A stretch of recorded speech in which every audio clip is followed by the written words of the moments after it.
ကျွန်တော်နာမည်ကတင်ဝင်းနိုင်ပါဟုတ်ကျွန်တော်ဇာတိကတော့ပြည်မာနေပါပြည်မြို့မှာနေပါတယ်ဒီပေါ်တာရဲ့မြောက်ခင်ကျွန်တော်အိမ်မှာဟောဈေးရောက်နေပေါ့ပြည်မြို့မှာကျွန်တော်ကပြည်ကနေပြီးတော့ကျွန်တော်ရဲ့မိဘစီကိုပြန်มาပေါ့ဟော2024လေးလပိုင်း25ရက်ပေါ့ကျွန်တော်မိဘစီကိုပြန်တဲ့အချိန်မှာလက်ခုလက်မှာအဲ့လိုရဲတွေစစ်သားတွေမိသက်တွေကနေပြီးတော့ဆိုင်ကယ်လိုင်စင်စစ်တယ်လို့နဲ့စစ်တယ်ကျွန်တော်ကိုအဲ့လိုမှတ်ပုံနေပြခိုင်းနေဆိုင်ကယ်လိုင်စင်ပြခိုင်းနေပေါ့ဆိုင်ကယ်တော်လဲသိမ်းနေဖုန်းလဲသိမ်းနေဟောပေါ့ဆိုင်ကယ်လိုင်စင်စစ်တယ်ပဲကျွန်တော်ကအထင်နဲ့ပေါ့ဟိုပေးထားပေါ့အမှတ်ပုံနေတို့ဟိုဖုန်းတွေကိုလို့ပေးပြီးတဲ့အချိန်မှာသူတို့ကကားပေါ်တစ်ခါတန်းတင်တယ်ကျွန်တော်နဲ့အတူ3ယောက်ပါတယ်ပေါ့အဲ့ဒီအချိန်မှာ3ယောက်ပါတဲ့အချိန်မှာစူဆောင်ရေးတက်ထဲကိုပို့တယ်စူဆောင်ရေးတက်ထဲကိုပို့တဲ့အချိန်မှာမိဘကိုလည်းအကြောင်းမကြားလို့မရဘူးကျွန်တော်ဖုန်းကလည်းအသိမ်းခံရတယ်ဟိုရောက်တော့လေကျွန်တော်ကပေါ့လိုစူဆောင်ခံထားရတဲ့ပေါ်တာဆော့ခံထားရတဲ့ညီကိုတွေကအများကြီးပဲဥက္ကဋ္ဌနေမှာတဆင့်အိမ်ကိုချိတ်ဆက်ခိုင်းတယ်အိမ်ကနေမှာတဆင့်သူတို့ပတ်ဆက်တောင်းတာပေါ့အဲ့လိုလူသားလဲတဲ့အချိန်မှာကျွန်တော်တို့ဟောပေါ့လူသားလဲရင်မင်းတို့တယောက်ကို330ပေါ့330ပေးရမယ်မင်းတို့330လဲအိမ်ကပေးမယ်မရဘူး30ကနေ50လည်းမရသေးဘူးဆိုတော့အစင်းစင်းပေါ်တူလာတာ100ကျော်တိတိပေါ့အဲ့လိုကြတော့အိမ်ကလည်းမတက်နိုင်တာနဲ့အတွက်ကျွန်တော်တို့ဒီလိုစူဆောင်ရေးခံရတဲ့အထက်ကိုပါလာတယ်ပြီးတော့ဒီဥက္ကဋ္ဌနေမှာတဆင့်မိဘတွေကိုသွားပြီးတော့မိဘတွေငငိုကြီးနဲ့ကျွန်တော်မှဟိုအဖေတယောက်တည်းရှိရတယ်ပေါ့အမေကလည်းမရှိတော့ဘူးအဖေတယောက်တည်းငငိုကြီးနဲ့လိုက်လာတယ်ဟိုအဖေကလည်းအတနာခံတာပေါ့ဒူးထောက်တောင်းမှနဲ့သူတို့ရှိမှာတောင်းမှလည်းမရဘူးပေါ့စူဆောင်ရေးတက်ထဲကိုမပို့ခင်အချိန်မှာကျွန်တော်အရှုပ်ထဲကို2နာရီလောက်နေရသေးတယ်ပေါ့အုပ်ရှိပင်အရှုပ်ထဲမှာကျွန်တော်2နာရီလောက်နေရသေးတယ်အဲ့အရာဘီကမှာပဲကျွန်တော်စူဆောင်ရေးတက်ထဲကိုပို့တယ်စူဆောင်ရေးတက်ကအမှတ်2334ဟောပေါ့လေချောင်းရံကာဝေးတက်ထဲကိုကျွန်တော်တို့ပို့တယ်အမှစုစုပေါင်းအင်အားကဟောပေါ့အယောက်30ရှိတယ်ပေါ့ကျွန်တော်တို့စူဆောင်ခံရတဲ့လူတွေအယောက်30ရှိတဲ့အချိန်မှာပြီးတော့ဘယ်လိုပြောရမလဲသူတို့ကစစ်ချက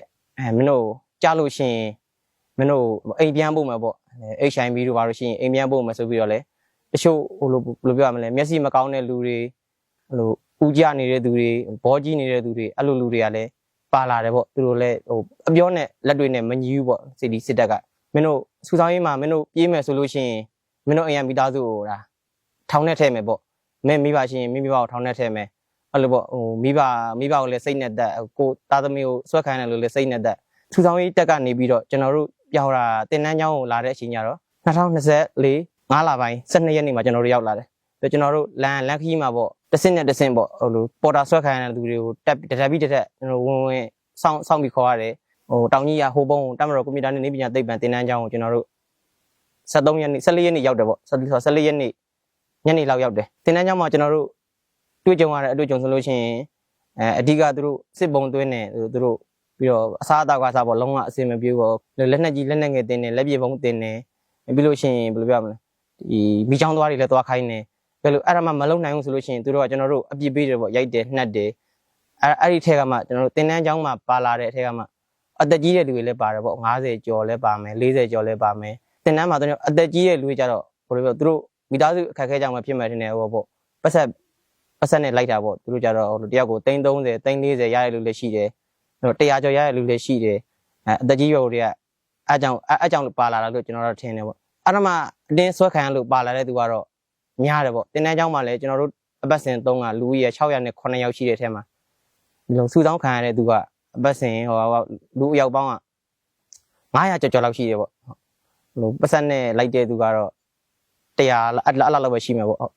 တင်တန်းကျောင်းမှာတွေ့ကြုံရတဲ့အခက်အခဲကအသက်ကြီးပဲလို့ဆိုလို့ရှိရင်မလုံနိုင်ဘူးဆိုလို့ရှိရင်သူတို့မညာမတာပေါ့ဟိုတက်ကြီးပဲကိုလည်းတက်ကြီးပဲကိုမထားဘူးပေါ့သူတို့ရိုက်တယ်နှစ်တယ်ထွက်ပြေးတဲ့သူတွေကိုကြတော့ပြန်ပြီးတဲ့သူဆိုလို့ရှိရင်ရှောက်ပေါက်ထဲတယ်အရှုပ်ချတယ်ရိုက်တယ်နှစ်တယ်ပြေးတယ်ပေါ့သူလည်းစစ်မှုရမ်းပဲပေါ့သူတို့ကစစ်မှုရမ်းအပတ်စဉ်1ပေါ့သူတို့ကအပတ်စဉ်1မှာကျွန်တော်တို့လည်းဥရပေါ့သူလည်းအဲ့လိုအသက်ရှင်ရတဲ့ပေါ့ယုံတာပေါ့ဒီမှာနေတော့ငါတို့တေးရတော့မှာပဲဆိုပြီးတော့သူကတော့အဖွဲ့စည်းနဲ့မရှိဘဲနဲ့တယောက်တည်းကိုလို့ယုံရတာအဲ့အချိန်မှာနောက်ကအဲ့လိုစစ်သားတွေကပေါ့လိုက်ဆိုတဲ့အချိန်မှာပြန်ပြီးတော့ပြန်ပြီးရလဲပြန်ပြီး6ပေါက်ထည့်ထားတယ်ပေါ့6ပေါက်ထည့်ထားတဲ့အချိန်မှာလည်းကျွန်တော်တို့မြင်သေးတယ်အဲ့အချိန်အဲ့ပြီးလည်းပြီးရောမမြင်တော့ပေါ့သူတို့ပြောတာတော့လို့ပေါ့တပ်လိုက်တဲ့လူပဲပြောတယ်ပေါ့ဟုတ်သူမိဘကိုလည်း အကြောင်းမကြောက်ဘူးပေါ့အဲ့သူအသက်ခံရတဲ့သူမိဘတွေလည်းအကြောင်းမကြောက်ဘူးဟုတ်ငါတို့နမတယ်မင်းတို့အိုင်းနဲ့လက်ညှိုးတယ်မင်းတို့မာတယ်ဟုတ်ကဲ့အမျိုးတူပြီးမာတယ်ကျွန်တော်တို့တင်းတန်းဆင်းတဲ့ရက်က6လပိုင်း24ရက်နေ့ကနေစဆင်းတယ်ဟုတ်တင်းတန်းဆင်းတော့တင်းတန်းဆင်းပြီးကျွန်တော်စီတိုင်းမျိုးရောက်တယ်ပေါ့စီတိုင်းမျိုးရောက်တော့လဲတိုက်ပွဲဖြစ်ထားတော့မျိုးပြက်ရွာပြက်တွေပေါ့စီတိုင်းမှာကျွန်တော်တို့တပတ်ကြာခဲ့တယ်အဲ့မှာလဲမောမှန်တင်းတန်းတင်ခဲ့တယ်ဟုတ်အဲ့ဒီကနေမှတဆင့်အာကစားသိပ္ပံကိုကျွန်တော်တို့ရောက်တယ်အာကစားသိပ္ပံမှာလဲတပတ်ပဲအဲ့ဆိုပါပေါ့မောမှန်ပဲအာကစားသိပ္ပံမှာလဲဖက်ထိတ်လောက်ရတယ် PTP ရတယ်အဲ့လိုတွေရှိခဲ့တယ်အဲ့အာကစားသိပ္ပံကနေပြီးတော့ကျွန်တော်တို့အဲ့ဒီကနေစပြီးလူခွဲလှုပ်ပြီးပေါ့အဲ့ဒီကနေတဆင့်ကျွန်တော်တို့နွားလို့ရောက်တယ်နွားလို့ရောက်တော့ကျွန်တော်တို့တိုင်ရင်ကအမှတ်429ဘောလခဲတိုင်ရင်ပေါ့ဟုတ်ပါဘောလခဲမြို့မှာရှိတယ်ဟုတ်နွားလုံးမှာ9ယောက်ကြောက်ကြီးမြောက်မှာ9ယောက်အောင်ဒီပြေကူမှာ9ယောက်ကျွန်တော်တယောက်တနေရာစီဟောပေါ့တယောက်9ယောက်စီတနေရာစီရောက်တယ်အဲ့ဒီမှာဘာတွေကြုံတွေ့ခဲ့ရလဲဆိုလို့ရှိရင်ပြည်သူအိမ်တွေကိုမီးရှို့တယ်ဟိုရှိရရင်ကပြည်ကွင်းမလို့ဘူးဘယ်ကောင်တွေဘလို့တော့မီးသွားရှို့လိုက်အောင်ကျွန်တော်တို့ဓာတ်စီကဒီဇယ်ဘုံတွေယူအဲ့လိုပေါ့အိမ်တွေကိုမီးရှို့ခိုင်းတယ်ပြည်သူရဲ့ပစ္စည်းကိုပေါ့ရောင်းစားတယ်ပေါ့သူတို့ဟိုကပေါ့ပိုကြီးတွေဘုံမှုတွေကရောင်းစားတယ်ကျွန်တော်တို့ခိုင်းတာပေါ့သူတို့ကနေမှကျွန်တော်တို့ခိုင်းတာမင်းတို့ဘယ်အိမ်မှာဘလို့ဘာသွားယူလိုက်ပြီးရင်သူတို့ကကားတွေခေါ်တယ်ရောင်းစားတယ်ကျွန်တော်တို့နွားလုံးမှာ2လတိတိကြာခဲ့တယ်ပေါ့နွားလုံးကနေတဆင့်ဒီမော့ဆို6မိုင်ကိုရောက်တယ်အဲ့ဒီကျွန်တော်တို့6မိုင်မှာနေမယ်ဟိုပေါ့ပြည်သူတွေကိုအိမ်လာနေလို့ရှိရင်ဒီမှာမနေနဲ့ဟိုပေါ့ဒီမှာနေလို့မရသေးဘူးခင်ဗျားတို့သိရှင်ကိုလာပါညာလမ်းကြောင်းထွက်တော့ပေါ့လမ်းကြောင်းထွက်တော့အမှလှေသမားတွေရှိတယ်ပေါ့သူတို့ပါသူတို့ပြည်သူရငါးဖမ်းနေတာကိုတနက်နဲ့ဖောက်ပြီးတော့ပေါ့ခေါ်တယ်ပေါ့ခင်ဗျားတို့ဒီနေရာမှာဘာလုပ်တာလဲပါ PDF ဒီလာပါညာနဲ့သူတို့အဲ့လိုမေးတော့ပြည်သူတွေကမဟုတ်ပါဘူးပါညာတို့ရိုးရိုးတတလှုပ်ရှားတာပါဆိုတနက်တွေနဲ့ထောက်ခေါ်တယ်ပေါ့အဲ့လိုနာမည်တွေမေးတယ်ခင်ဗျားဘယ်ရလဲခင်ဗျားဘသူနာမည်ဘသူမိသားစုဘယ်နှစ်ယောက်ရှိရဲအဲ့လိုရှင်းချလွှတ်တာပေါ့နောက်တော့ခင်ဗျားဒီနေရာအောင်မလာနဲ့ခင်ဗျားတို့ပြစ်တက်ပြစ်မယ်ပါညာနဲ့သူတို့အဲ့လိုရှင်းချလွှတ်တယ်ပေါ့ဟုတ်မင်းတို့ဟိုဘက်ကိုပြေးလို့ရှိရင်ပေါ့သူတို့အဲ့လိုပြောတယ်မင်းတို့ပြေးလို့ရှိရင်ဟိုဘက်ကလိတက်မှာမင်းတို့လက်နဲ့ယူသွားရင်ဘာညာသူတို့ကတော့ရှင်းချတယ်ပေါ့အမှန်တကယ်တော့ရှေ့မှာလဲကျွန်တော်တငယ်ချင်းတွေလည်းရှိတယ်ပေါ့အဲ့လိုပြေးတယ်သူတို့ကလည်းခေါ်တယ်ကျွန်တော်တို့ဟိုတငယ်ချင်းမင်းကတော့အမှပဲရှိသေးရင်တော့ငါတို့စီကိုလာဒီမှာပေါ့ဒီလိုသူတို့ပြောတဲ့အတိုင်းမလုပ်ဘူးပေါ့ဒီဘက်ကလည်းအဲ့လိုညှိပန်းနှိမ့်ဆက်တဲ့လူတွေလည်းမဟုတ်ဘူးပေါ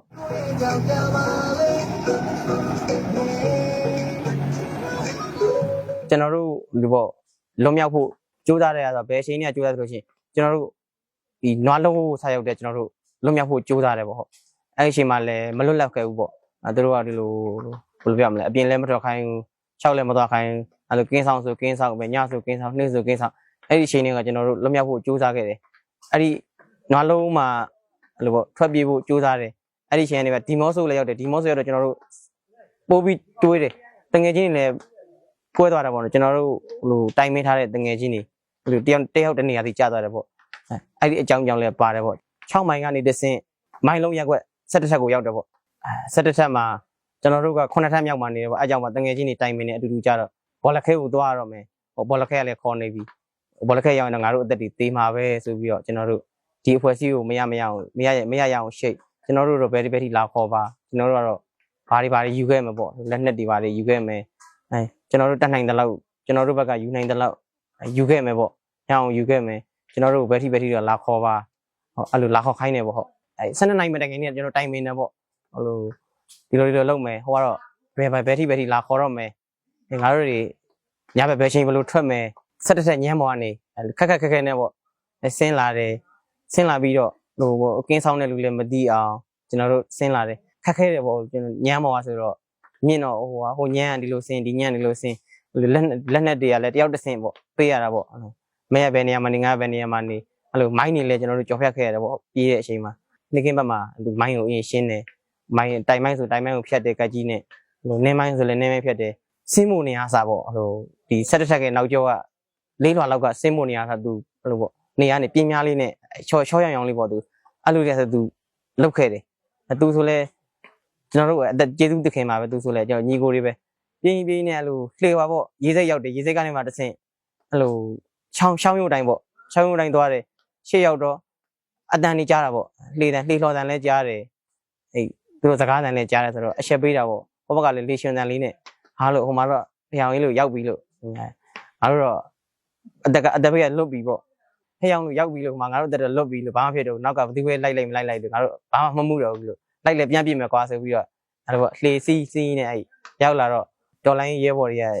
မိသားစုလိုပဲကျွန်တော်တို့နွေးနွေးထွေးထွေးနဲ့ကြိုးဆိုတယ်ပျော်ပျော်ရွှင်ရွှင်လည်းထားတယ်ပေါ့ဟုတ်ပီတီလည်းဖြစ်မိတယ်ပျော်လဲပျော်တယ်ငါတို့တော့ဒီဘက်ရောက်လို့ရှိရင်အသက်ဘေးလည်းလွတ်ပြီးအဲ့လိုမိသားစုနဲ့လည်းပြန်ပြီးအဆက်အသွယ်ရပြီပေါ့မိဘနဲ့ဆဆက်တဲ့အချိန်ကပေါ့ဒီဟိုမရောက်ခင်ပေါ့အဲ့လိုတားတော့ဒီအဖွဲ့အစည်းတွေကိုတားတော့ပြေးတော့မယ်အဖွဲ့အစည်းတွေရောက်လို့ရှိရင်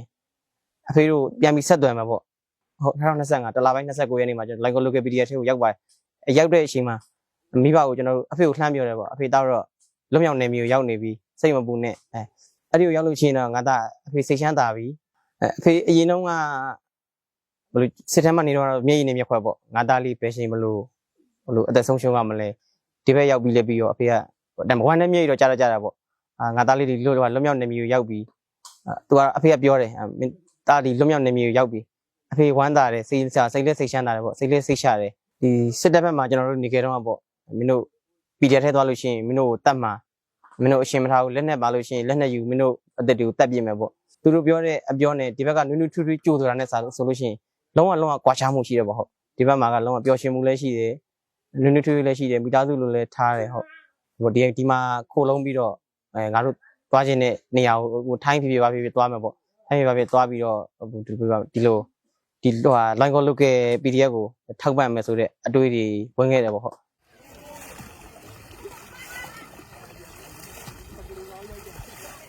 ကျွန်တော်တို့မပြေးခင်ပေါ့မင်းတို့ပြေးလို့ရှိရင်အိမ်ကမင်းတို့မိဘတွေကိုပေါ့ချင်းချောက်မယ်ဖမ်းမယ်ထောင်နဲ့ထည့်မယ်လို့တော့သူတို့အဲ့လိုချင်းချောက်သေးတယ်စစ်မှုရန်ဥပဒေပါသွားတိုင်းပေါ့စိတ်တက်လည်းမကြနဲ့ဟိုအသက်သေးပြီဆိုလည်းမတွေးနဲ့ပေါ့အဲ့တော့ဘလို့လုံးလိုက်ပြီပေါ့အဲ့ဒါမှလည်းလွတ်မြောက်မှာပေါ့ကိုယုံကြည်မှုရှိအောင်ယုံကြည်မှုထားပေါ့ကိုယုံကြည်မှုထားရင်ဘယ်ရမဆိုဖြစ်တယ်ပေါ့မထာဖာကြဟဲ့ဟဲ့ဘာမှမလုပ်ဟဲ့အဲ့ဒီလည်းပစံဝဲယူတာစက်တိုင်ပေါ့သွားတဲ့ကံ